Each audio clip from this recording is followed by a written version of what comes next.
हाबाफारिफ्रा बेसेबां आवगायदों बे समसिम? गिबियाव खौरां नायगिरि रायजो राजा बिथांमोनखौ गोसो गोरबोनिफ्राय खुलुमग्रोनाय जासिबाय। जोङो दिनै 30थि धेमाजि जिल्ला बर' फरायसा आफादनि बोसोरसालिया जथुम्मा लोगोसे 34थि बोसोरसालिया जथुम्मा सिमेन्ट दख'रा बर' फरायसा आफादनि बे बानजाय आफादनि मावनो गोनां हाबाफारिफ्रा आवगायगासिनो दं।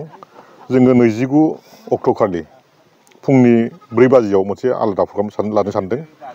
बेवहाय जोङो माराथन रेस मोनसे लानो नागिरदों। जों बेखौ एसबि बड' हाइ स्कुल फिल्डनिफ्राय समखं हाइ स्कुलसिम मोनसे माराथन रेस होनो सानदों आरो जों बेवहाय बादायलायनाय कम्पिटिसन जागोन।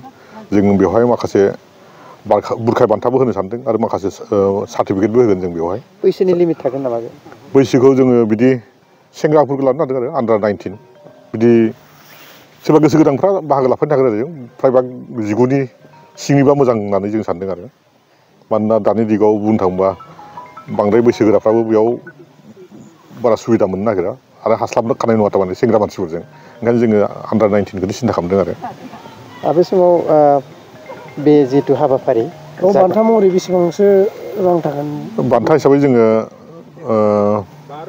5,000 माबाखौ सेथिखौ ओमफ्राय नैथिखौ 3,000 आरो 2,000 बिदि होनो सानदों आरो जोङो। ओमफ्राय बाहागो लागिरिफोरखौ बयनोबो सार्टिफिकेट जों गांसे होगोन आरो। माराथनजों लोगोसे मा मा?